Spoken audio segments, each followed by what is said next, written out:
What's up, YouTube family? This is Mark again with Osiris Transitioning. I'm here in Makati with two friends, Sean and Patricia, and I want to share their story a little bit. I feel them to be real power couples here in the Philippines, and I think that their story is pretty good, and you'll get pleasure out of it and a deeper understanding and an aspect of the Philippine culture that's not really exposed as much. Stay tuned. It's going to be a great interview. Yeah. People can see this, you know. Yeah. Get your breasts in order. Get your breasts in order. So I'm here with two friends that I recently met in Panglao, Bohol, Sean and Patricia. They're set to get married soon on Friday the 13th, April. I mean, May 13th. May 13th. Yeah, and I was fascinated by their story and thought I'd share that with you guys. So tell me a little bit about you, Sean. How did you end up in the Philippines? I ended up in the Philippines. I grew up in Long Island, New York, and my father actually had come to the Philippines in 1975 to 79. He went to dental school here, University of the East. That's how he met my mom. So after I graduated from Lehigh with my degree in chemistry, I didn't have $500,000 lying around in my briefcase in my closet, so I decided that I knew it was a good opportunity, and so I came out here to the Philippines to study medicine. So I was out here from 2014 to 2018 studying for medical school. Okay.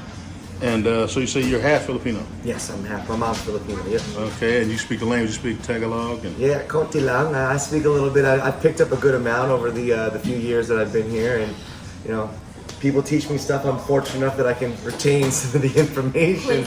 You know, I do ask you as exactly daily pop quizzes. Yeah.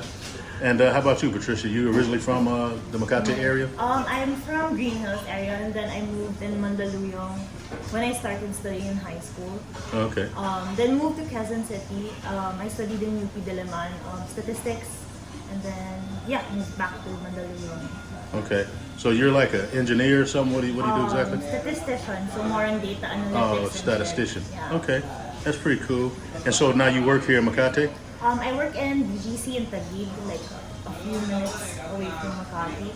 I work in Procter & Gamble. Okay, Procter & Gamble. All right, that's pretty good.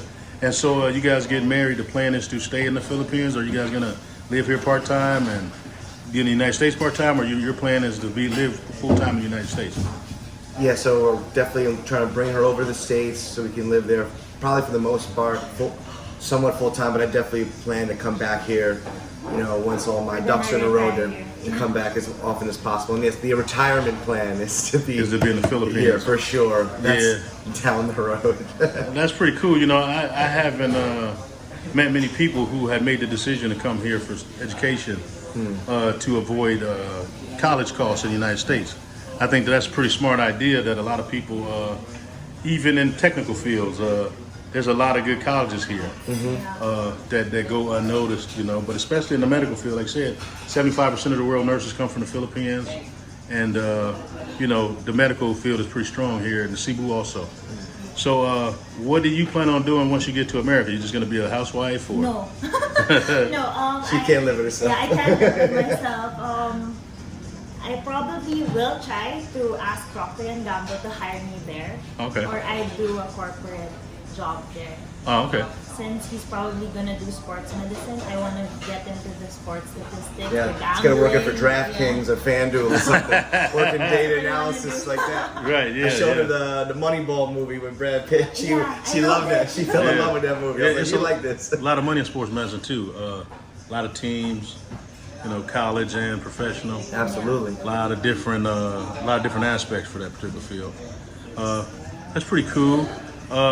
So, do you guys have any? Do you guys get any stigma or stereotypes? Oh, absolutely. In the country? Yeah, I actually like to joke about it myself when we're out.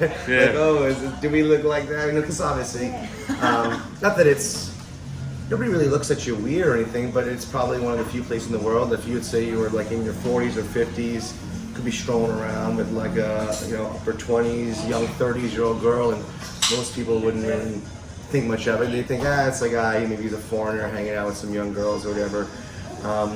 But so I of course, because even though I am half, to the Filipino people, I have probably more of Caucasian features. Yeah. That they don't really say this, but you could probably see in their mind, they might be thinking, oh, he's another one of those stories. Yeah. And this guy, he's probably just on vacation, hanging out with this Filipino girl that he met, showing a good time. But since we're on kind of like a little bit of the same contemporary age. I'm like 4 years older than her, but we're in that contemporariness in terms of age. And I was living here. Most people wouldn't realize that we're a real serious thing, and that we're bound to get married. Most people wouldn't assume some of those things. Yeah, and that's refreshing to see. I mean, usually you see, senior citizens with women your age. Exactly. Like my girlfriend's 37. I'm 53, and even for me, sometimes I think that's too young. You know what I mean? And nobody judges you though. The problem with like dating Filipinos in general is that we don't look old. Right. Yeah. Exactly. Even if we're like 40s, 50s, we could pass They still look late 30s. Yeah, they look younger than they are. Exactly. Yeah, my girl looks relatively young. Which is a good thing. Oh, yeah. You gotta embrace that youth, a little bit. Yeah, but it's nice to see, couples closer in age range, and like just me from a personal standpoint, it seems more authentic. You know what I mean? Right, exactly. Like I come here and as a foreigner, I look at a guy. He's geriatric age. He's like 85. His girl is like 17 and a half. Exactly. And in my mind, I'm thinking, what in the hell? Is she a caregiver? What the fuck is going on? She looking for a good time. But I don't know how good his time will be. But he probably takes great care of her. No, exactly. All the Jolly Bees she can handle. Unlimited rice. Exactly. But like I said, I think it's really refreshing. I'm glad I met you guys. We happen to be staying at the same resort in Pang Lao. Yeah. And we kind of just hit it off, kind of fate. We just kept running into each other that night. And then I'm here in Manila, and they decided to get with me. I'm leaving tomorrow, but be hanging out today, tasting a little bit of food. So far, we've been to a taco joint, which was pretty fabulous. And then we went to a Japanese place, which was good. I had the dragon rolls. That was a dragon roll, wasn't it? Yeah, it was nice, a nice portion. I would say that Makati is a little more expensive than a lot of the places that you would go in Manila. I mean, in the Philippines. But overall, I still think it's a pretty good value. And is there anything that you would like the YouTube nation to know about you guys, or about your culture? I would say that, if you're someone who's in my situation, may not have had, a lot of, maybe spent all your money in undergrad or something like that, the Philippines is a great opportunity to study medicine. I would say, the human body is the human body no matter where you are in the world. So what you're learning is it's like not going to law school. The law in the Philippines would be different than law in America. Right. So all those things kind of transition over in the knowledge. And you get to do a lot of things out here too that basically almost none of the American students back home get to do, as a third and fourth year student. You get a lot of hands-on because no one's suing you left and right for this and that, less red tape. So you really get thrown into practicing medicine. You get the chance to do a lot of suturings and assist with surgeries and interview patients when you're still just a student alone. And it definitely had helped accelerate me clinically, the experience that I got here when I came back to America, where I know that some of my other let's say peers that are my level would be more timid to jump in to do some things, where for me, I've done this already a bit, so even though I didn't have a license at the time or something like that, I was still able to be a little more hands-on with confidence.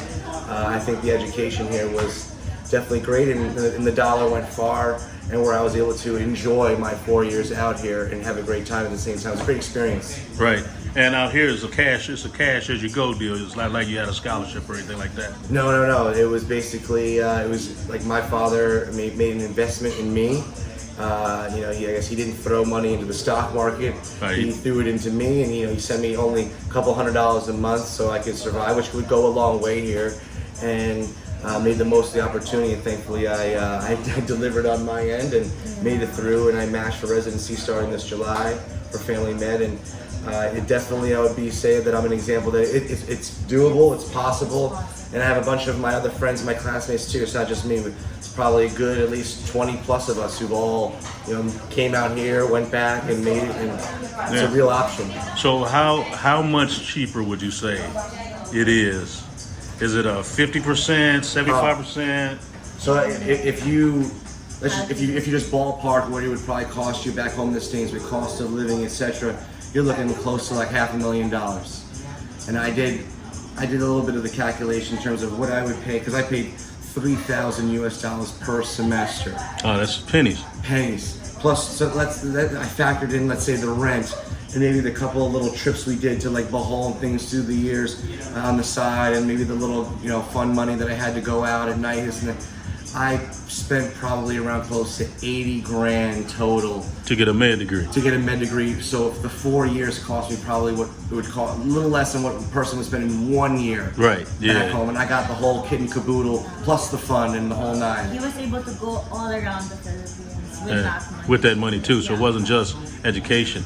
Yeah, I was thinking about that for my girl. My girl had started in the educational field, the medical field, and it's like $2,000 a semester or something to be a nurse. Mm-hmm. She's like halfway through. I'm thinking maybe, invest in her. Maybe she'll come to the United States and work or whatever. Exactly. Yeah, to provide for her family, So I'm thinking about doing something like that. I even tried. I got a daughter that wants to be a pediatric psychiatrist.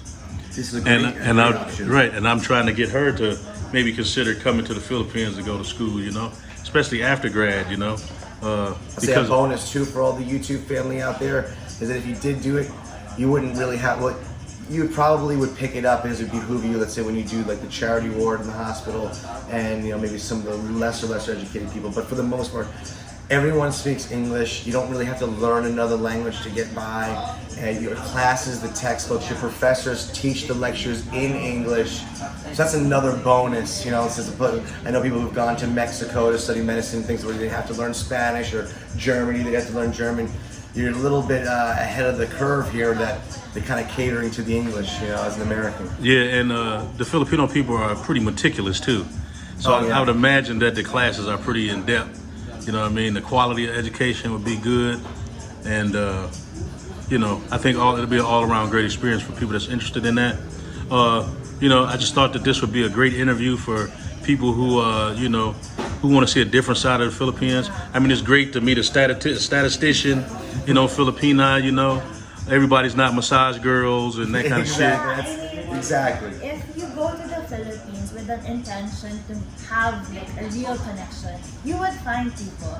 There are people who would want a real relationship. It's not just there is about the glitz and the definitely a rising middle to middle upper class here, and I would say you just hang around certain areas. Like if you're in Makati or Fort Bonifacio, BGC, even certain pockets of maybe kids in the city, where you would be able to easily find like a deep, intimate connection with somebody of quality, with education and things like that. Where they're not really, they don't have like a save me sign on their back and looking to swindle you.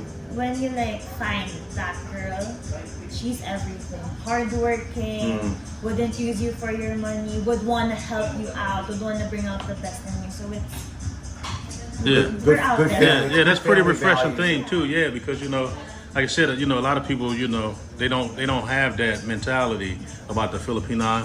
They think that that a lot of them are not educated and things like that. But in fact, the oldest university in all of Asia is in the Philippines, Santa Thomas University in Quezon, right? Yeah, and it was made for women. Founded in 1611, folks. Yeah, there you go. So there's a rich history of highly educated women here in the Philippines, and so people that's looking for more than just a sexual relationship or something superficial, or a trophy wife. If you really want somebody that may be compatible, professional, that you can have a rewarding life with, there are options in the Philippines. With that, I don't have anything else to say. So until next time, peace. Thank you guys. Yeah. Nice meeting you.